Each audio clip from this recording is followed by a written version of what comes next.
నమస్కారం. ప్రస్తుతం మనతో గాజుల రవీందర్ గారు ఉన్నారు. వారు జాతీయ సాహిత్య పరిషత్ తెలంగాణ ప్రాంత ఉపాధ్యక్షుడిగా వ్యవహరిస్తున్నారు. జాతీయ సాహిత్య పరిషత్ సమాజానికి, సామాజిక సేవ, సాహిత్యానికి ఏ విధమైనటువంటి సేవ చేస్తుందో వారిని అడిగి తెలుసుకుందాం. నమస్కారం సార్. నమస్తే అండి. మీకు జాతీయ సాహిత్య పరిషత్తులో ఎలా చోటు లభించింది?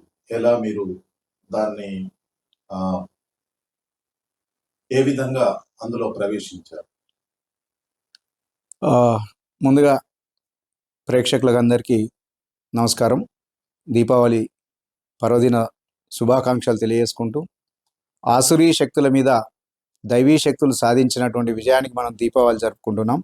ఈ సందర్భంగా రుద్రోజువాణి టీవీ ద్వారా దేశ ప్రజలందరూ కూడా ఒక సంతోషకరమైనటువంటి, దుర్మార్గమైనటువంటి ఆలోచనలు ఏవి కూడా మన మనసు లోపల చొప్పించకుండా సమాజానికి మంచి చేయాలని ఒక సద్భావన, చింతనతో ముందుకెళ్ళేటువంటి ఆ శక్తి అంతా అమ్మవారు మనకు ప్రసాదించాలని కోరుకుంటూ, మంచి ప్రశ్న అడిగారండి శ్రీనివాస్ గారు.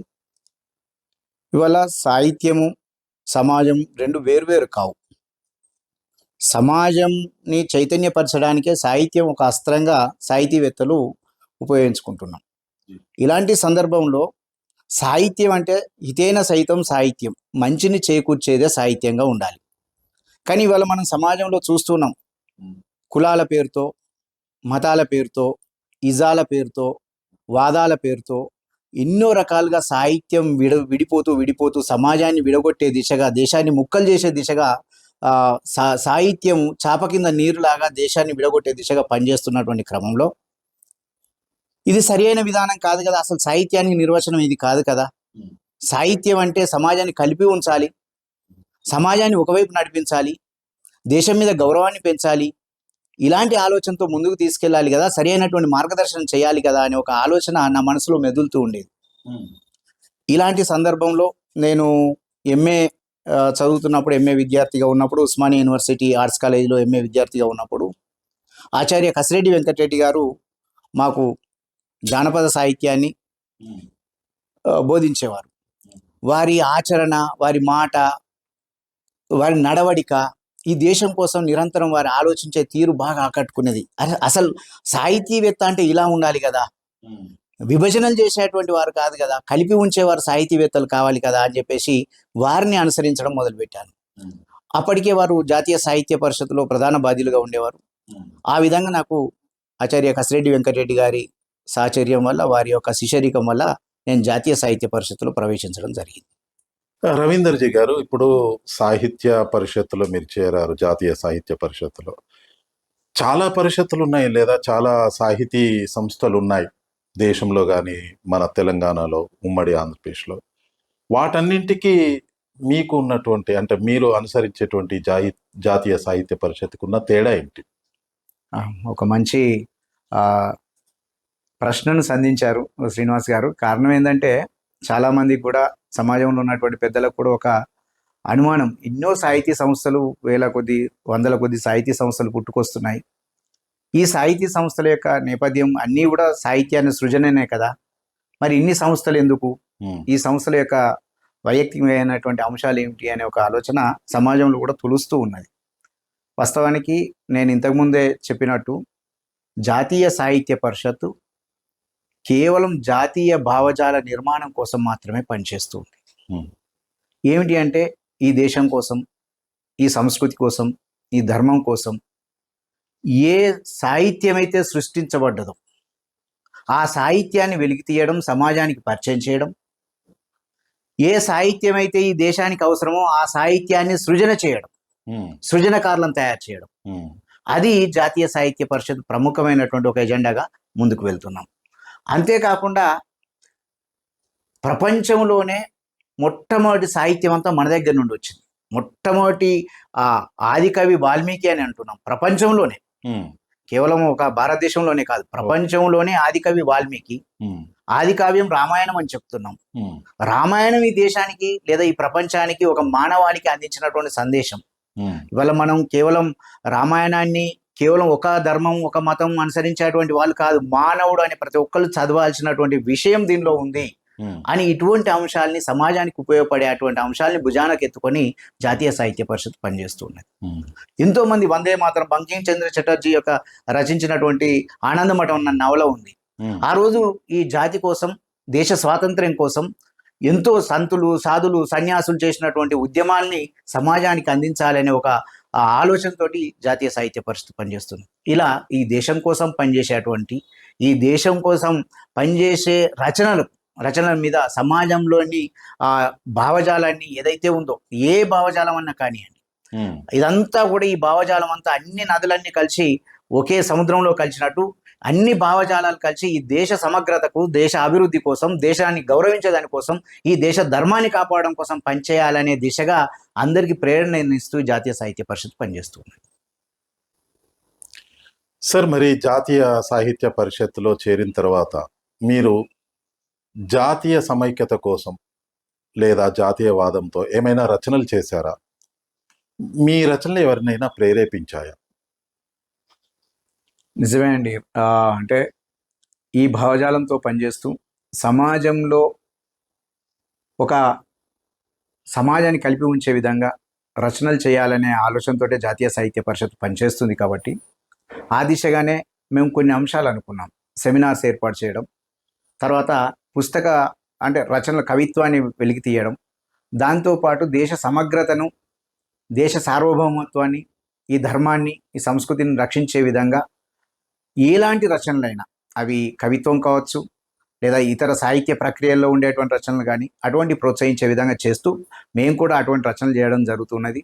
సందర్భానుసారంగా దాదాపుగా నేను ఒక 30 వ్యాసాలు ఈ దేశాన్ని, ధర్మాన్ని, సంస్కృతిని పెంపొందించి ఆ సంస్కృతిని కాపాడే విధంగా, ఈ సంస్కృతి యొక్క ఔన్నత్యం ఎంత గొప్పదో అని తెలిపే విధంగా వివిధ ప్రధాన పత్రికలలో ఆ వ్యాసాలు రావడం జరిగింది.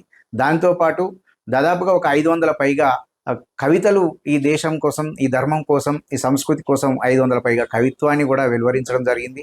అంతేకాకుండా ఎక్కడైనా ఈ దేశం మీద, ఈ ధర్మం మీద ఒక భావజాలపరమైనటువంటి దాడి జరుగుతున్నటువంటి సందర్భంలో ఆ సందర్భాన్ని అనుసరించి వారు చేస్తున్నటువంటి దుర్మార్గాన్ని నిరసిస్తూ అక్కడే ఆ సందర్భంగా దాన్ని అడ్డుకునే విధంగా కవిత్వాన్ని వెలువరించడం, దేశం కోసం పనిచేయడం అనే అంశాల ఆధారంగా రచనలు చేస్తూ ముందుకు సాగుతున్నామండి.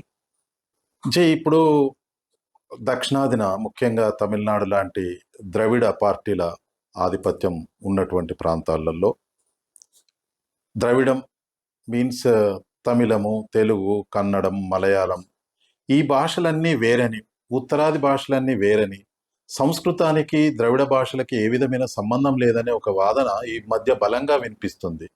దీన్ని మీరు ఏ విధంగా పరిగణిస్తారు?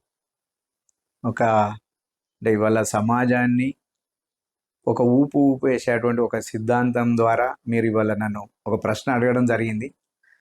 నిజంగా ఒక మంచి ప్రశ్న. అంటే ఈ ఇంటర్వ్యూలో అయితే ఇది ఒక మంచి ప్రశ్నగా నేను భావిస్తున్నాను. ఇవాళ సమాజానికి అందించాల్సిన మనసులో తొలుస్తున్నటువంటి ఆలోచనల్ని మీరు ఒక సమాజం ముందు ఉంచడం జరిగింది. ముందుగా మీకు ధన్యవాదాలు తెలియజేసుకుంటూ, ఏమిటి అంటే సమాజం, ఇవాళ భారతీయ సమాజం ఒక పటిష్టమైనటువంటి ధర్మ పద్ధతిలో ముందుకు సాగుతూ ఉన్నది. ఈ సమాజాన్ని, ఈ సంస్కృతిని, ఈ దేశాన్ని అస్థిరపరిచి విదేశీ సంస్థలు ఎన్నో కుట్రలు చేస్తూ ఈ దేశం యొక్క మార్కెట్ను తన సొంతం చేసుకోవాలనే ఒక ఆలోచనతో ముందుకు సాగుతున్నది. ఎన్నో కథనాలు, నెరేషన్స్ సృష్టిస్తూ లేనిపోని తప్పుడు కథనాలన్నింటినీ మన మీద రుద్దుతూ మన ధర్మాన్ని పూర్తిగా విచ్ఛిన్నం చేయాలని ఒక అంతర్జాతీయ కుట్ర జరుగుతున్నటువంటి క్రమం. ఇది ఇప్పుడే మొదలు కాలేదు.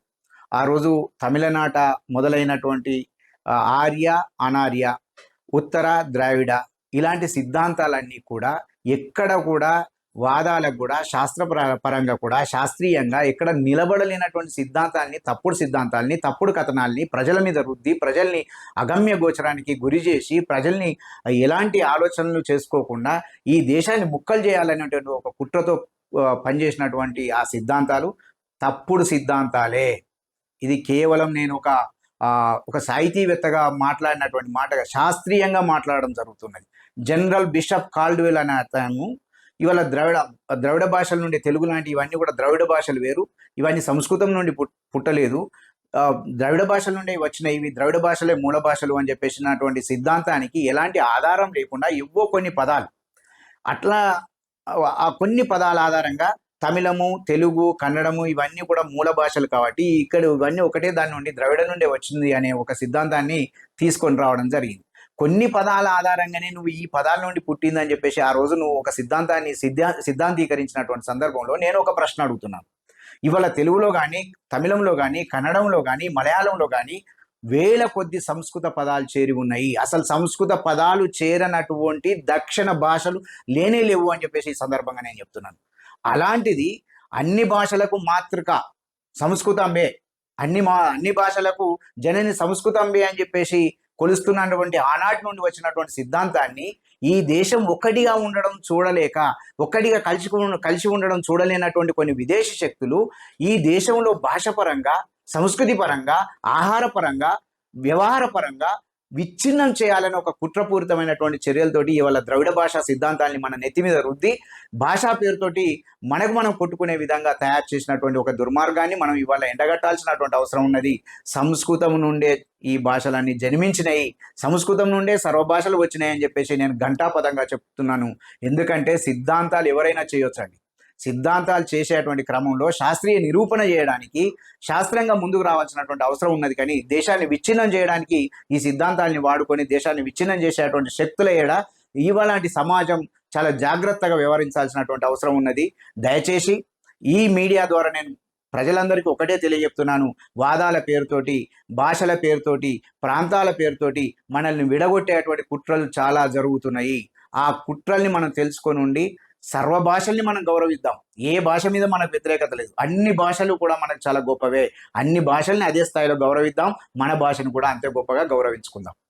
ప్రొఫెసర్ కంచ ఐలయ్య లాంటి వారు ఇంగ్లీష్ ద్వారానే అభివృద్ధి సాధ్యమని, ఇంగ్లీష్ ద్వారానే ఉపాధి అవకాశాలు దొరుకుతాయని, జాతీయవాదులంతా పైకి మాత్రమే ప్రాంతీయ భాషలను ప్రోత్సహిస్తారు. జాతీయ భాష అయిన సంస్కృతం కావచ్చు, హిందీ కావచ్చు, వీటిని ప్రోత్సహిస్తారు, ఇంగ్లీష్ను ఖండిస్తారు. కానీ వాళ్ళ పిల్లలంతా కూడా ఇంగ్లీష్ మీడియంలోనే చదువుతున్నారు కదా అనే ప్రశ్న సంధించారు. దానికి మీరు ఏ విధంగా స్పందిస్తారండి?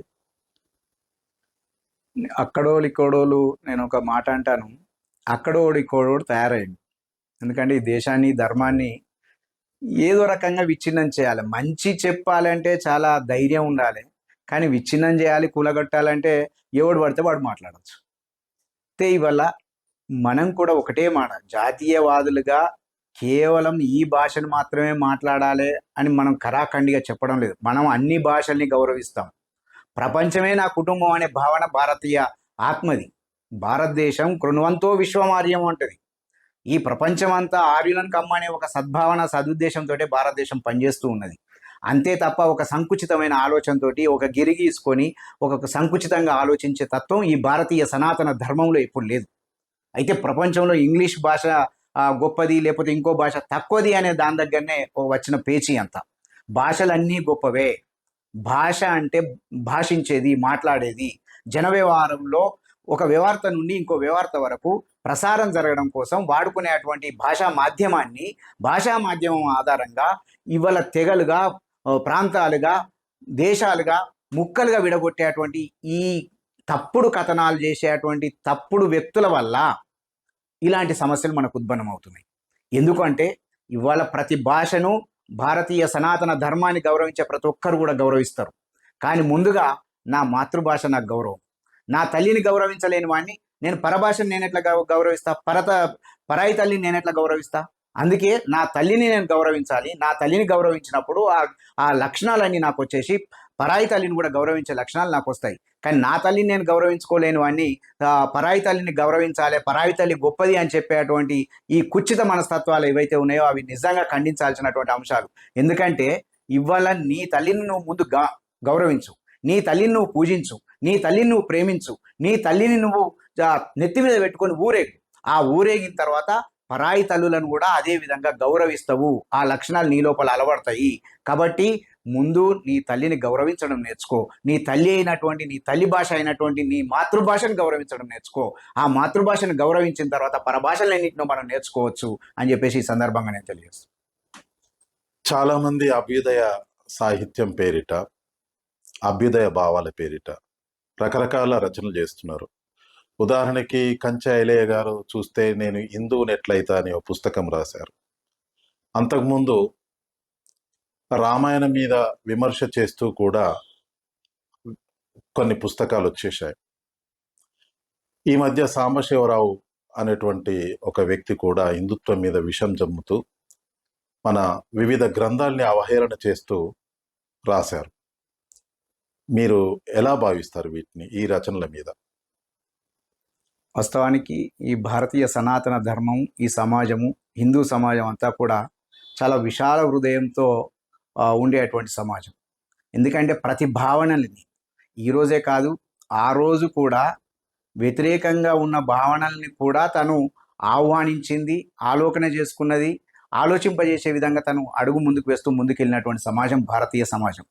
ఈ సమాజంలో ఈ విమర్శలు అనేటి సర్వసాధారణమైనటువంటి విషయం. ఇవల్ల నిజంగా అంబేద్కర్ను అనుసరించేటువంటి వాళ్ళు, అంబేద్కర్ను అనుసరించేటువంటి వాళ్ళు అని చెప్పుకునేటువంటి వాళ్ళు. నేనేమంటున్నా అంటే ఇవాళ శ్రీనివాస్ గారు ఒక్కటే విషయం, అంబేద్కర్ని అనుసరించే వాళ్ళు అనేవాళ్ళు ఉంటారు. అందరం అంబేద్కర్ని అనుసరించాల్సిందే. అంబేద్కర్ గారంటే మనందరికీ ఒక తల మీద పెట్టుకోవాల్సినటువంటి ఒక గొప్ప మేధావి, ఈ దేశానికి దిక్సూచి వారు. అటువంటి గొప్ప మేధావిని నావాడు అనే ఒక కొద్ది మంది మాత్రమే దాన్ని సొంతం చేసుకోవడం అనేది ఇది సరి అయినటువంటి విధానం కాదు. అది మన గుండెల్లో ఉండాలి. అంబేద్కర్ గారిని గౌరవించడం అనేది మన గుండెల్లో ఉండాలి. వారిని నెత్తి మీద పెట్టుకొని పూజించాల్సిన ప్రతి ఒక్క భారతీయుని మీద ఉండాలి. ఆ బాధ్యత ప్రతి ఒక్కరం మనం తీసుకోవాల్సినటువంటి అవసరం ఉన్నది. కానీ నిజంగా అంబేద్కర్ గారు ఏం చెప్పారండి ఆ రోజు? ఈ దేశం మీద, ఈ ధర్మం మీద ఎలాంటి వ్యతిరేక వ్యాఖ్యానాలు అంబేద్కర్ గారు చేయలేదు. తను నిరసించిందంతా ఏమిటి అంటే, మా దేశీయుల మధ్యలోనే మాకు ఈ అంటరానితనం ఏమిటి, మా దేశీయుల మధ్యలోనే మాకు ఈ ఉన్నత నిమ్న వర్గాల వ్యత్యాసం ఏమిటి అనే ఒక బాధతోటి తను దీన్ని మార్చాలి, దీన్ని పోగొట్టాలి, మేమంతా అన్నదమ్ములమే, సొంత మా తోడబుట్టువులం మేమంతా అనే ఒక ఆలోచనతోటి మేమంతా అన్నదమ్ములుగా కలిసి ఉండడానికి మేమేమైనా చేయాలి, అలా కలిసి ఉండే అటువంటి ఉపాయం కోసం వారు ఆలోచించారు. కలిసి ఉండే వ్యవస్థ కోసం వారు నిర్మాణం చేశారు. కలిసి ఉండే సమాజం నిర్మాణం కోసం వారు కలలు కన్నారు. నిజంగా మనం అంబేద్కర్ వాదులమైతే, నిజంగా అంబేద్కర్ని మనం అనుసరించేటువంటి వాళ్ళమైతే తప్పకుండా అంబేద్కర్ గారు మనకి ఏవి సందేశాన్ని అందించారో, ఎలాంటి సమాజం కోసం వారు కలలు కన్నారో ఆ సమాజం దిశగా మనం అందరం కృషి చేయాలి తప్ప సమాజాన్ని ముక్కలు చేయాలని చెప్పేసి అంబేద్కర్ గారు ఏ రోజు కూడా చెప్పలేదు. ఈ సమాజం కలిసి ఉంటేనే బలం అని చెప్పేసి అంబేద్కర్ గారు చెప్పారు. కాబట్టి వారి అడుగుజాడల్లో నడిచేటువంటి వాళ్ళు, చెప్పుకునేటువంటి వాళ్ళు కాదు, నిజమైనటువంటి ఈ దేశ గౌరవాన్ని, ఈ దేశ సంస్కృతిని, ఈ దేశ ధర్మాన్ని గౌరవించేటువంటి వాళ్ళు నిజంగా అంబేద్కర్ గారిని గౌరవిస్తున్నాం తప్ప వాళ్ళు కేవలం వారి పేరు చెప్పుకొని పబ్బం గడుపుకునే వాళ్ళు, అంతేగాని నిజంగా గౌరవించేటువంటి వాళ్ళం, అంబేద్కర్ గారిని మా తల మీద పెట్టుకొని పూజించేటువంటి వాళ్ళం మేమే, ఈ దేశాన్ని, ఈ ధర్మాన్ని గౌరవించే వాళ్ళం మేమే అని చెప్పేసి ఘంటాపదంగా చెప్తున్నాను. భాష బంధాన్ని పెంచాలి, ఐక్యతకు భాష తోడ్పడాలి. కానీ అలాంటి భాషలో స్త్రీవాదం పేరిట ఈ పవిటను తగిలేయాలి అనే రచనలు, కులవాదం, మతవాదం, ప్రాంతవాదం ఇవన్నీ చోటు చేసుకుంటున్నటువంటి ఈ సమయంలో మీరు ఎలా స్పందిస్తారు భాష గురించి? మనం ఇంతకుముందే చెప్పుకున్నట్టు సాహిత్యం అంటేనే సమాజానికి హితాన్ని చేకూర్చాలి. కానీ సమాజాన్ని కులాల వారీగా, మతాల వారీగా, ప్రాంతాల వారీగా లేదా భాష వారీగా, భావజాలాల వారీగా విడగొట్టేది నా ఉద్దేశంలో అయితే అది సాహిత్యం కాదు. అది ఒక ఎగ్జిస్టెన్షియలిజం, అస్తిత్వవాద పోరాటం, అంతే నా వరకైతే. అయితే ఇవాళ సమాజంలో ఎలాంటి విభజన రేఖలు పొడసూపుతున్నాయి, దీని వెనుక ఏం జరుగుతూ ఉన్నది? వాస్తవానికి మీ అందరికీ తెలుసు, భారతదేశం ఒక పెద్ద మార్కెట్ ప్రపంచానికి అనే ఒక ఆలోచనతో భారతదేశంలో ఉన్నటువంటి వ్యవస్థలన్నింటినీ విచ్ఛిన్నం చేసినట్టయితే ఈ మార్కెట్ను మేము హస్తగతం చేసుకోవచ్చు అనే విదేశీ కుట్రల ఫలితంగా, విదేశీయులు చేస్తున్నటువంటి ఒక అంతర్జాతీయ కుట్రల ఫలితంగా వాళ్ళ చేత ప్రేరేపితమైనటువంటి కొంతమంది ఇక్కడ మీదికి అభ్యుదయం లాంటి పదాలను ముసుగులో వేసుకొని సమాజాన్ని ముక్కలు చేయడమే ఒక ఏకైక లక్ష్యంగా పనిచేస్తున్నటువంటి సంస్థలు మనకు కనబడుతున్నాయి. అలాంటి సంస్థల యొక్క ప్రధాన ఉద్దేశం ఈ దేశంలో పౌరులు కలిసి ఉండడం కాదు. అలాంటి సంస్థల యొక్క ముఖ్యమైన ఆలోచన ఈ దేశాన్ని ఎప్పటికప్పుడు ముక్కలు చేయాలి అనే ఆలోచనతోటే ఈ క్రమంలో ఇటువంటి ఇజాలన్నీ పొడసూపుతున్నాయి. ఎవరైనా తప్పకుండా కవయా నిరంకుశ అంటాం. కవి నిరంకుశుడు. ఆయన ఈ భావజాలానికే దీనికే కట్టుబడాలని ఎవరైనా చెప్పం. ఆయన ఆలోచనలు ఇవి వస్తే వాటిని ప్రతిఫలింపజేయవచ్చు, వాటి ఆ ఆలోచనల్ని వెల్లడించవచ్చు, ఆ ఆలోచనలకు అనుగుణంగా కవిత్వం చెప్పవచ్చు. మంచి ఉంటే మంచిది అనొచ్చు, చెడు ఉంటే చెడు అనొచ్చు. కానీ ఇవాళ ఒక అంతర్జాతీయ కుట్రల్లో ఒక తప్పుడు కథనాల్ని ఈ దేశంలో సృష్టించి ఈ దేశాన్ని కలిపి ఉంచకుండా ఈ దేశ ప్రజల మధ్య వైషమ్యాలు సృష్టించే విధంగా ఆలోచనలు సాగుతూ అంతర్జాతీయ కుట్రలకు తెరలేపుతున్నాయి. అవి వాటి వెనుక ఉన్నటువంటి ఉద్దేశం. మీకు ఒక విషయం చెప్తాను నేను శ్రీనివాస్జీ. ఏమవుతున్నది అంటే ఇవాళ అంటే నేను ఏ వాదాన్ని కూడా తప్పు పట్టట్లేదు. నీ బాధను నువ్వు చెప్పుకోవడంలో దానికి వాదాలు అవసరం లేదు. నీకు జరిగిన అన్యాయాన్ని చెప్పుకోవడంలో, కవిత్వీకరించడంలో దానికి ఏది ముసుగులు వేసుకోవాల్సినటువంటి అవసరం లేదు. నీకు కడుపు నొస్తుంది అంటే కడుపు నొస్తున్నది అని కరెక్ట్ గా చెప్పు. నీ కడుపు నొస్తున్నది అంటే దానికి కారణమైనటువంటి వాళ్ళని నిలది. దానికి ఎక్కడ నీ స్వేచ్ఛకి ఎవరు భంగం కలిగించరు. కానీ ఇక్కడ వస్తున్నటువంటి సమస్య ఏంటంటే ఈ సమాజంలో ప్రతిదానికి ఈ ధర్మం, ఈ సంస్కృతే కారణం అని చెప్పేసి ఈ సంస్కృతిని నాశనం చేయాలనే ఒక ఆలోచన దిశగా నీ ఆలోచనలు కొనసాగుతున్నాయే, అది తప్పకుండా దీనిలో ఒక కుట్రపూరితమైనటువంటి చర్యే. ఎందుకు అంటే ఇవాళ ఈ పైటను తగిలేయ్యా అని ఒక 80 దశకంలో రాసినటువంటి కవిత్వం. అంటే 80 దశకం నుండే ఈ దేశంలో ఈ సంస్కృతిలో ఒక విచ్ఛిన్నకర శక్తులు ప్రవేశించినాయి. అప్పటి నుండే ఈ దేశ సంస్కృతిని నాశనం చేయాలని చూస్తున్నాయి. మీరు నమ్ముతారో లేదో ఇప్పటికీ కూడా ఈ దేశాన్ని ముక్కలు చేయడానికి వివిధ రకాలైనటువంటి కుట్రలు మనకు తెలియకుండానే అంతర్గతంగా మన ధర్మం మీద మన కుట్రలు చేస్తూ ఉన్నారు. మనకు తెలియకుండానే మనం వాటిని వాడేస్తున్నాం. ఇవాళ వంటను చివరికి ఎక్కడ దాకా వచ్చారంటే వంటిల్లు అనేది స్త్రీ స్వేచ్ఛకు ఆటంకము అనే ఒక సిద్ధాంతం నుండి ఇవాళ వండకపోవడం ఒక ప్యాషన్ గా తీర్చిదిద్దినటువంటి సిద్ధాంతం దాకా తీసుకొస్తున్నారు. ఇవాళ ఒక గొప్ప మాట చెప్పదలుచుకున్న నేను, వంట ఉంటేనే జంట సుఖంగా ఉండగలుగుతుంది. వంట ఉంటేనే జంట కలకాలం నిలవగలుగుతుంది. జంట అంటే కేవలం భార్యాభర్తలు కాదు, జంట అంటే కుటుంబం. కుటుంబం అంటే భారతీయ కుటుంబ వ్యవస్థ. భారతీయ కుటుంబ వ్యవస్థ అంటే ప్రపంచానికి ఒక కుటుంబం అంటే ఇట్లా ఉంటుందని దిక్సూచిగా నిలిచినటువంటి వ్యవస్థ. ఆ వ్యవస్థను నాశనం చేయడానికి కుట్రలు జరుగుతున్నాయి. వంటిల్లును డిస్టర్బ్ చేసేటువంటి పనులు జరుగుతున్నాయి. అంతర్గతంగా వంట చేసుకోకుండా ఆ మాటో ఈ మాటో ఎక్కడి నుండో ఇవన్నీ పదార్థాలు తెప్పించి ఆయన తెప్పించిన ఆయన ఒకసారి తింటాడు, కొడుకు ఒకసారి తింటాడు, బిడ్డ ఒకసారి తింటది, తల్లి ఒకసారి తింటది. ఇలా కుటుంబం విచ్ఛిన్నానికి పునాది వేసేటువంటి మార్గాలు 80వ దశకంలో పడితే ఇప్పటికి వంటింట్లో వంట బంద్ అయ్యేటువంటి పరిస్థితి ఇవాళ తీసుకొస్తున్నారు. అది సాహిత్యంలో కూడా పొడసూపింది. అందుకే ముందు సాహిత్యంలో ఏదైతే విషాన్ని చిమ్మించి విషాన్ని ఎక్కించి ఆ విషం ఎక్కించిన ద్వారా సమాజంలో మెల్లగా చాప కింద నీళ్ళ ఆ భావజాలాన్ని వ్యాపింపజేసి తీరుగా ఒక కార్యాచరణకు తీసుకొని వచ్చేసి ఈ భారతీయ సంస్కృతిని నాశనం చేయాలని ఒక కుట్ర జరుగుతూ ఉన్నది. దానికి మనం అంతా జాగ్రత్తగా వ్యవహరించాల్సిన ఉన్నది. అందుకే నేను పదే చెప్తున్నాను, వంట ఉంటేనే జంట ఉంటుంది. జంట అంటే కుటుంబము. కుటుంబ వ్యవస్థ పటిష్టంగా ఉంటేనే భారతదేశం పటిష్టంగా ఉంటుంది. భారతదేశం పటిష్టంగా ఉంటేనే ప్రపంచం శాంతిగా ఉండగలుగుతుంది. అప్పటిదాకా మనం ఆలోచించాల్సినటువంటి విషయం ఉంది. కేవలం ఒక కుంచిత స్వభావంతో, చిన్న ఆలోచనతో, మన ఒక న్యారో మైండెడ్ తోటి ఆలోచించకుండా ఒక విశాలత్వాన్ని, ఈ దేశం విశాలత్వాన్ని నేర్పింది. ఈ దేశం విశాల భావాలను ఇచ్చింది. ఆ భావాల ఆధారంగా మనం ప్రపంచానికి ఒక దిక్సూచిగా నిలబడాల్సినటువంటి అవసరం ఉంది అని చెప్పేసి ఈ సందర్భంగా తెలియజేస్తున్నాను. జాతీయ సాహిత్యం దేశాన్ని ఐక్యపరచడంలో, సమగ్రతను కల్పించడంలో ప్రముఖ పాత్ర పోషిస్తున్నప్పటికీ జాతీయ సాహిత్యవేత్తలకి తగిన పురస్కారాలు రావట్లేదని, గుర్తింపు లేదని ఒక విమర్శ ఉంది. మీరు ఎలా చూస్తారు దీన్ని? నిజమే అండి. అంటే కవి ఎంత గొప్ప ఆలోచనతో ఉన్నా ఒక చిన్న సత్కారానికి పొంగిపోతాడు, ఒక చిన్న సన్మానానికి ఆనందపడతాడు. కవుల యొక్క లక్షణం ఏమిటి అంటే చిన్నగా తను రాసిన రచనని ఎవరన్నా ఒక చదివి ఒక వాక్యం చెప్పినట్టయితే ఎంతో ఆనందపడుతూ ఉంటాడు. ఒక గుర్తింపును కోరుకుంటాడు. వాస్తవానికి గుర్తింపును కోరుకోవడంలో తప్పేం లేదు. కానీ ఇవాళ నేను ఇంతకుముందే మీకు చెప్పుకున్నట్టు ఈ అవార్డు కమిటీలలో లేదా వివిధ రూపాలలో ఈ దేశాన్ని విచ్ఛిన్నం చేయాలనే శక్తులే మొత్తం వ్యాపింపజేసుకొని ఉన్నాయి, తిష్ట వేసుకొని ఉన్నాయి. అవి ఇప్పుడిప్పుడే పోయేటువంటి పరిస్థితి లేదు. జాతీయ భావజాలం కోసం పనిచేసే కవులు కానీ, సాహితీవేత్తలు కానీ, కళాకారులు కానీ అవార్డు వస్తే సంతోషపడతారు తప్ప అవార్డు కోసమే జాతీయ సాహిత్య సృజన కోసం ఆ, చేయట్లేదు. ఈ జాతి కోసం పనిచేస్తున్నారు, ఈ దేశం కోసం పనిచేస్తున్నారు, ఈ ధర్మం కోసం పనిచేస్తున్నారు. ఈ దేశం ప్రపంచంలో ఒక అగ్రగామిగా నిలవాలని ఒక గొప్ప ఆలోచనతోటి సాహిత్య సృజన అనేది, అంటే మన పూర్వులు సనాతనులు అందించినటువంటి వారసత్వాన్ని మహర్షులు అందించినటువంటి వారసత్వాన్ని, మహర్షులు ఎంతో సంపదను మనకు సృష్టించిచ్చారు, జ్ఞాన సంపదను సృష్టించిచ్చారు. ఎందుకంటే వాళ్ళ రచనల ద్వారా ఇవాళ వేదాలు కానీ, పురాణాలు కానీ, ఇతిహాసాలు కానీ, తర్వాత వాళ్ళకు ఉపాఖ్యానాలుగా వచ్చినటువంటి ఎన్నో వ్యాఖ్యానాలు కానీ ఇవాళ సమాజానికి అందించారు. వాటిలో ఎంతో గొప్ప సాహిత్యం ఉన్నది. సాహిత్యం ఒకటే కాదు, చరిత్ర ఉన్నది, సంస్కృతి ఉన్నది. తర్వాత ఈ సైన్స్ అండ్ టెక్నాలజీ అని మనం ఇప్పుడు చెప్పుకుంటున్నటువంటి అన్నీ కూడా మన పూర్వులు అందించినటువంటి జ్ఞానంలో చాలా ఉన్నాయి. వాటిని వెలికి తీసి సమాజాన్ని వాటి వైపుగా మళ్లించి సమాజం ఉపయోగం కోసం, సమాజ అభివృద్ధి కోసం వీటిని తీసుకెళ్లాల్సినటువంటి బాధ్యత ఇవాళ జాతీయ సాహిత్య పరిషత్ పనిచేస్తూ ఉన్నది.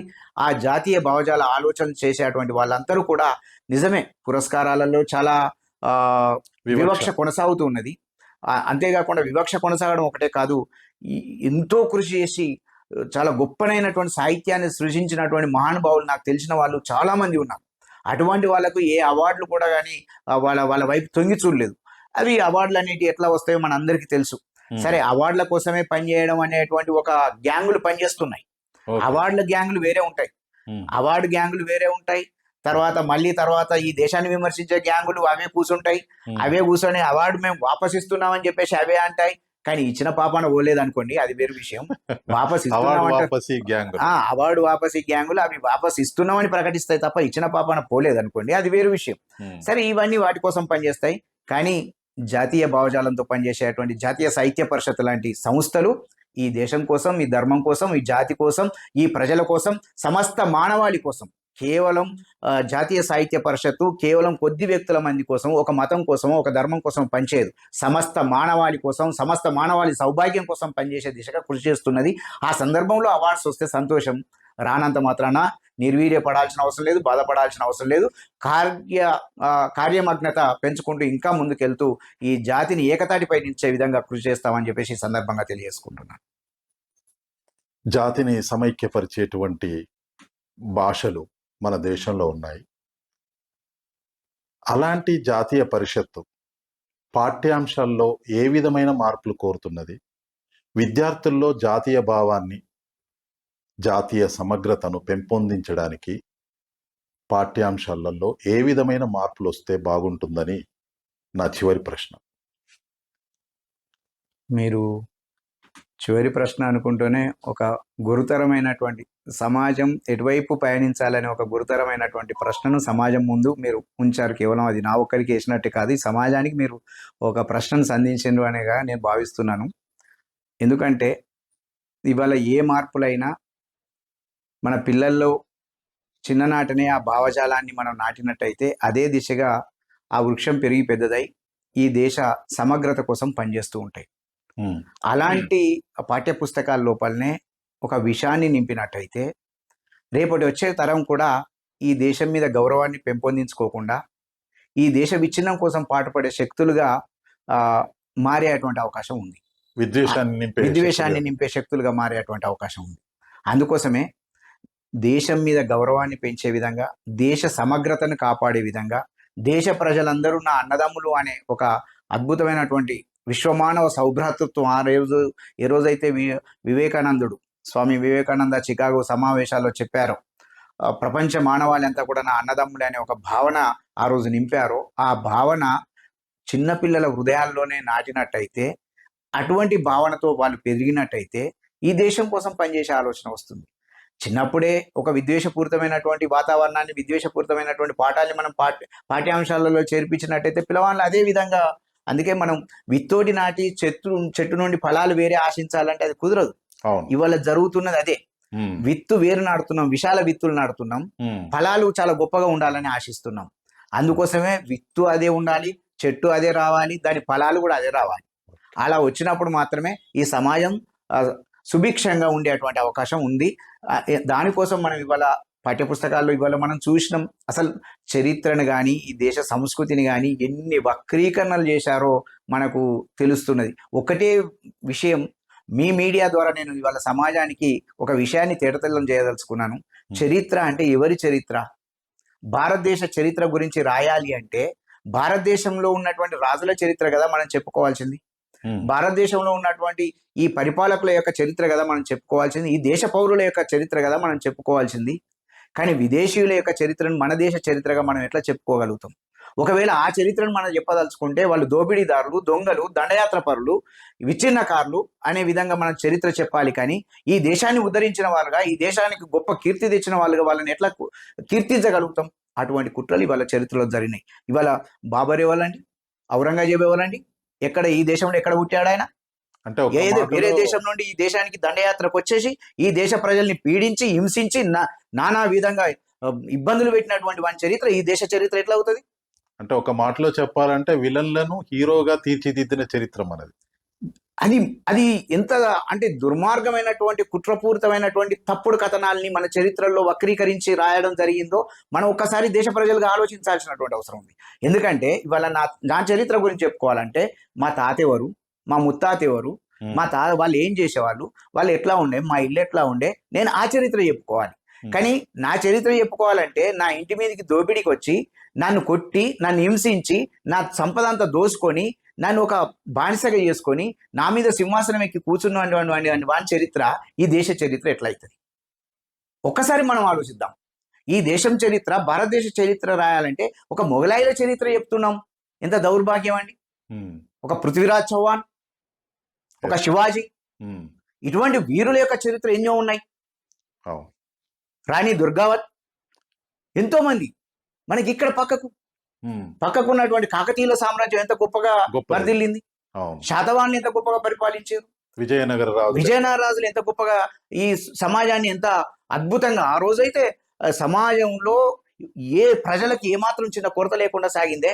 ఇటువంటి గొప్ప పాలన ఇవాళ సమాజానికి అందించే ప్రయత్నం మనం చేస్తున్నామా? చరిత్ర అంటే కేవలం ఈ దేశ పౌరులను హింసించినటువంటి వాళ్ళ చరిత్ర అయి కూర్చున్నాక ఇంకా మార్పులు ఏం ఆశిస్తారంటే, నేనైతే ఈ జాతీయ చరిత్రనే నిజమైన చరిత్ర కావాలి, విలువలతో కూడినటువంటి విద్య కావాలి, విలువలను అందించినటువంటి విద్యనే ఈ దేశ నిర్మాణానికి పనికొస్తుంది, విచ్ఛిన్నం చేసే విద్య కూడదు అని చెప్పేసి నేను తెలియజేస్తున్నాను. ఈ దేశంలో పౌరుషత్వాన్ని, ఈ దేశ ధర్మాన్ని, ఈ దేశ సంస్కృతిని కాపాడినటువంటి వీరులు వేలాది మందిగా ఉన్నారు. అటువంటి వాళ్ళ పేర్లు ఒక్కటి కూడా తెలియనటి రేపటి సమాజం ఉంది. ఆ సమాజానికి మన తాత ముత్తాతలు, మన వీరుల యొక్క, మన స్వతంత్ర ఉద్యమకారుల యొక్క చరిత్రను తెలుసుకోవాల్సినటువంటి అవసరం ఉంది. తెలుపాల్సినటువంటి గురుతర బాధ్యత మన మీద ఉంది. కాబట్టి అటువంటి నిర్మాణం రేపటి పాఠ్యపుస్తకాల్లో ఉండాలని చెప్పేసి ఈ సందర్భంగా నేను కోరుకుంటున్నాను. ధన్యవాదాలండి. మా వద్దకు వచ్చి మీ అమూల్యమైన అభిప్రాయాన్ని తెలియచేసి మీలో ఉన్నటువంటి జాతీయ భావాలు అన్నిటిని కూడా మా వీక్షకులతో పంచుకున్నందుకు ధన్యవాదాలు. జై భారత్. ధన్యవాదాలండి. రుద్రోజ్ వాణి వీక్షకులకు మరియు సమాజానికి కూడా ఒకటే విన్నవించుకునేది ఏమిటి అంటే, ఈ సందర్భంగా మనం రుద్రోజ్ వాణి మీడియాను మనం ప్రమోట్ చేసుకుందాం, మనదైన వాణిని సమాజానికి అందిద్దాం, మనదైన వాణితో ముందుకెళ్దాం, నిజమైన చరిత్రను తెలుసుకుందాం, నిజమైన భారతీయులుగా గర్విద్దాం. నమస్కారం.